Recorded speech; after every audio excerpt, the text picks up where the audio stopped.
នៅវីដេអូមុនគឺវីដេអូមួយនេះខ្ញុំបាននិយាយតាក់ទងទៅនឹងកូនដែលកូនហ្នឹងគឺខ្ញុំសំដៅដល់កូនសត្វអញ្ចឹងនៅក្នុងវីដេអូនេះខ្ញុំនឹងនិយាយតាក់ទងទៅនឹងពាក្យថាកូនដដែលប៉ុន្តែកូនហ្នឹងគឺកូនផ្សេងកូនមនុស្សកូនឈើឬកូនស្អីផ្សេងពាក្យដែលតាក់ទងទៅនឹងកូនអញ្ចឹងចង់ដឹងថាតើមានពាក្យស្អីគេខ្លះតោះតាមដានបងប្អូន Let's begin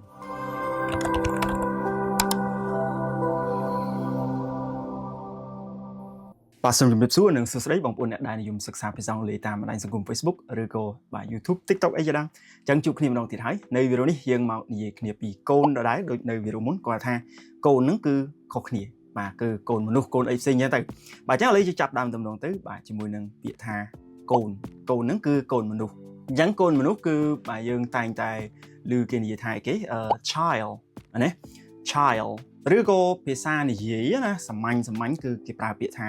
kid ណាហើយដូចបាទកូនហ្នឹងកូនមនុស្សมันមានកូនកំមុំកូនកំលោះអីទៀតណាឃើញបាទកូនកំមុំគឺគេប្រើពាក្យថា bright ហើយដល់ពេលកូនកំលោះគេប្រើពាក្យថា groom ហើយកូនហ្នឹងទៀតបាទមានដូចជាកូនតូលកូនស្រីអីចឹងណាហ្នឹងហើយក៏ប្រើពាក្យផ្សេងគ្នាដែរដូចកូនស្រីចឹងទៅ daughter men ina female child អីគឺគេប្រើមកពាក្យចឹងហ្មងគឺ daughter ហើយដល់ពេលអីគេកូនតូលណាបាទហ្នឹងมันគេយកពាក្យផ្សេងយកទៅបូកជាមួយនឹង child គឺពាក្យ only child ណាយើងចង់និយាយថា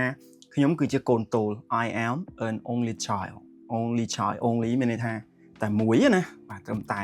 ហើយក្នុងនោះក៏មានដូចជាដៃកូនដៃអីហ្នឹងបាទគឺគេប្រើ little finger ក៏មិនកូនដូចតែគ្នាយើងប្រើកូនដៃអញ្ចឹងណាហ្នឹងហើយបាទអញ្ចឹងគេប្រើ little finger ហើយក្នុងគឺមានពាក្យបាទដូចជាគេមានកូនមាសកូនពេជ្រកូនសំណប់កូនស្អីចឹងណាហ្នឹងហើយហើយនៅក្នុងភាសាខ្មែរយើងប្រើពាក្យនេះពាក្យនោះទៅតាមភាសារបស់យើងណាហើយភាសាអង់គ្លេសក៏គេមានពាក្យរបស់គេដែរដូចបាទកូនដែលគេស្រឡាញ់គេលើកតម្កើងគេបាទស្អីចឹងទៅគេប្រើពាក្យឲ្យវាផ្អែមល្ហែមអញ្ចឹងណាបាទអញ្ចឹងអាចប្រើពាក្យដូចជាគេ sweetheart ណា sweetheart គេប្រើពាក្យ love ណាគេប្រើពាក្យគេប្រើ my love អញ្ចឹងណាប្រើពាក្យ darling គេប្រើពាក្យដូចជា honey ណា honey ឬក៏អ្នកខ្លះអាចប្រើពាក្យ angel ណា angel ឬក៏គេប្រើពាក្យ precious ណា precious អញ្ចឹងអាហ្នឹងសុទ្ធតែគេប្រើសំដៅទៅដល់កូនគេបាទកូនដែលគេហៅថាជាទីស្រឡាញ់របស់គេអាហ្នឹងយើងកូនមាសកូនពេជ្រកូនអីអញ្ចឹងណាហ្នឹងហើយហើយបន្តមកទៀតគឺ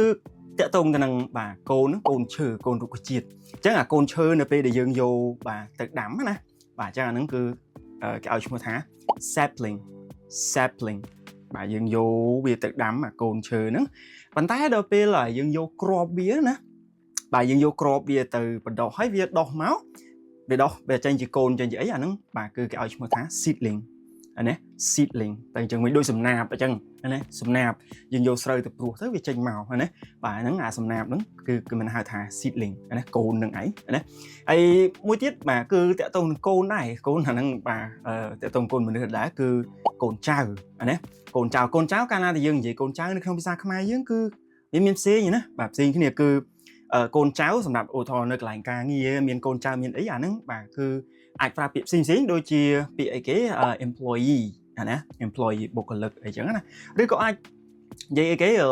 បាទ security guard ណាបាទអ្នកអង្គរៈឬក៏អ្នកការពារអីចឹងណាអាហ្នឹងក៏វាទូលំទូលាយណាប៉ុន្តែបើសិនជាយើងចង់សម្ដៅថាយើងជាកូនជាចៅនេះចំនួនក្រោយអាហ្នឹងគឺគេប្រើពាក្យ descendant ណា descendant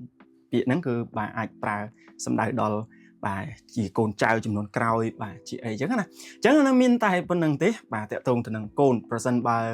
បងប្អូននឹកឃើញនៅពាក្យបាទកូនអីផ្សេងទៀតអាច comment នៅខាងក្រោមបាទជួបគ្នានៅវីដេអូក្រោយ Until next time be safe I'm out peace out